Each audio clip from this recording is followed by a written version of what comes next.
Caros amigos do Legião da Santa Cruz, estamos de volta com a nossa série sobre a história de Roma, hoje tratando sobre a formação da República Romana.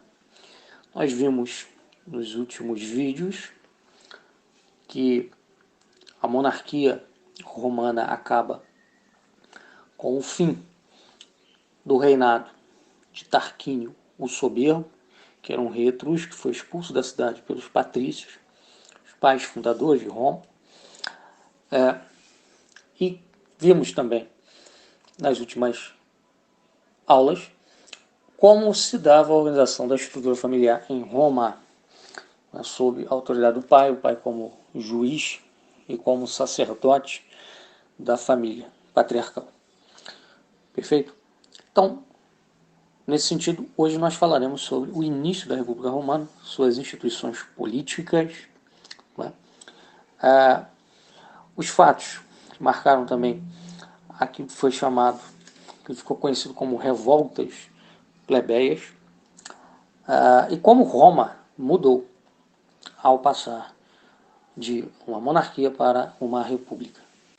Em primeiro lugar, é preciso que se diga que no período da monarquia, o governo em Roma era baseado no poder do rei e também no papel do Senado, que era formado basicamente pelos principais patrícios da cidade, que tinham o direito de formular as leis da cidade. As leis em Roma, no período monárquico, eram basicamente costumes passados de geração em geração, costumes orais. Eram leis orais, não eram escritas, e estavam consubstanciadas, né, pelas decisões do Senado, que era uma espécie de contraponto ao poder régio, né? Enquanto o rei era uma espécie de líder militar, o Senado fazia o papel de poder legislativo. Na República, isso evoluiu, ganhando um caráter muito mais estruturado e elaborado, tomando a dimensão de uma verdadeira divisão de poderes em Roma, onde nós tínhamos o Senado, com o papel de fazer as leis, as magistraturas, com o poder executivo e judiciário, e as assembleias. Havia 3 tipos de assembleias: as assembleias das cúrias, das centúrias e das tribos. Qual era o papel das assembleias? Muito simples. Elas propunham as leis que iriam ser discutidas no Senado e votadas no Senado, e também elegiam magistrados. É notório que nas assembleias das centúrias e das tribos havia a participação não só de patrícios, mas também de plebeus. Em Roma, a plebe também formou algumas tribos, assim como também passou a fazer parte de centúrias. As centúrias eram basicamente organizações, partes, né, do exército romano. Cada centúria reunia um número X de homens dispostos a lutar numa guerra por Roma. Perfeito?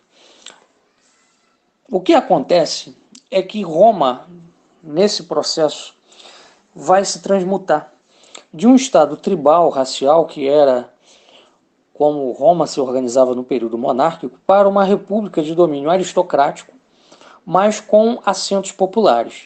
A sigla que designava a República Romana, até bastante conhecida, que aparece em várias efígies e também estampas da Roma Antiga, é a sigla SPQR, onde SPQR significa Senatus Populusque Romanus, ou seja, o Senado e o povo de Roma. Basicamente, a dizer o seguinte, que a República Romana era um misto do patriciado e da plebe. O patriciado era formado por descendentes dos fundadores de Roma, né? Os pais fundadores, dos companheiros de Rômulo, que foram para as regiões do Monte Aventino e Palatino fundar uma nova cidade que deu origem a Roma. Inicialmente uma aldeia que depois evoluiu para uma cidade.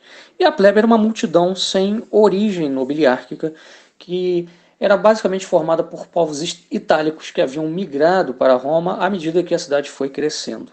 Perfeito?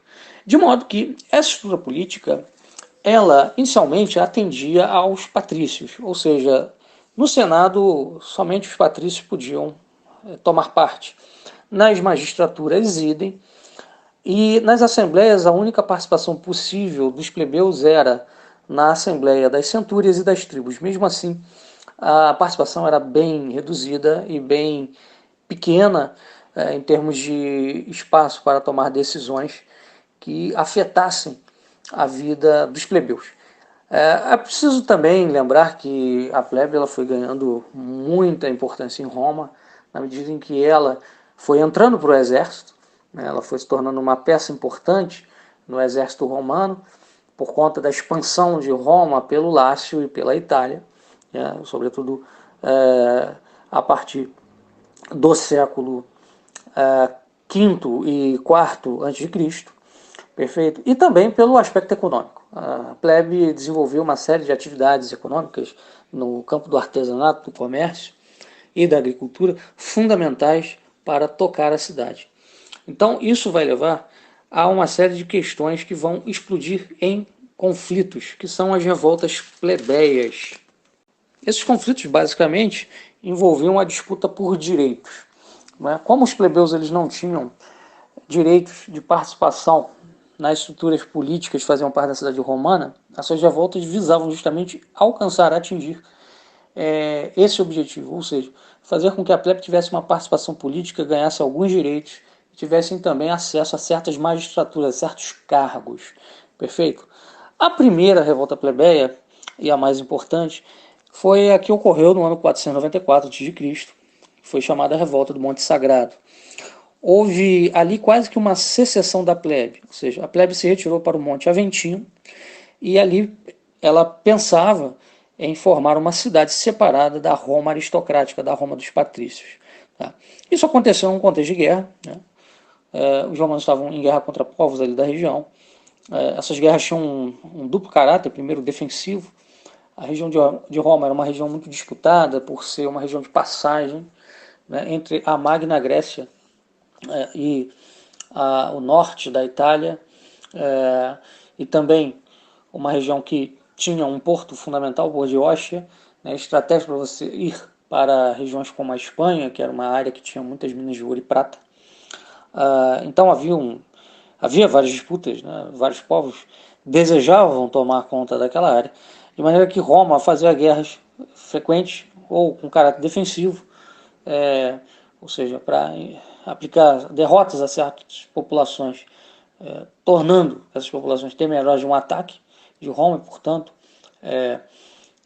tímidas em tomar uma iniciativa ofensiva, ou também, né, caráter ofensivo de conquista. Então, o que nós tínhamos a esta época era um contexto justamente de guerra, ou seja, os plebeus estavam sendo recrutados para a guerra, mas não tinham direitos políticos, ou seja, formavam centúrias, mas não tinham acesso às magistraturas. E um dos papéis dessas assembleias, né, que nós estamos, entre elas a Assembleia das Centúrias, era eleger magistrados. Para impedir a secessão da plebe, o patriciado então decide criar o tribuno da plebe, que era um magistrado com funções advocatícias, ou seja, função de ser um advogado da plebe no Senado, brecando qualquer lei que fosse prejudicial ao povo. E mais tarde, em 450 a.C., houve também a criação da Lei das 12 Tábuas. O objetivo dessa lei era diminuir a arbitrariedade dos cônsules em Roma, garantir julgamentos justos e dirimir conflitos. O que isso quer dizer?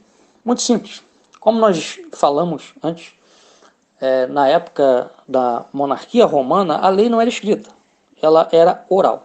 Os julgamentos em Roma eram feitos por juízes que vinham do patriciado. Frequentemente, esses juízes, quando julgavam questões entre patrícios e plebeus, ou seja, quando julgavam conflitos, disputas entre patrícios e plebeus, faziam julgamentos, na maioria dos casos, favoráveis aos patrícios. Isso gerava muitos reclamos da plebe.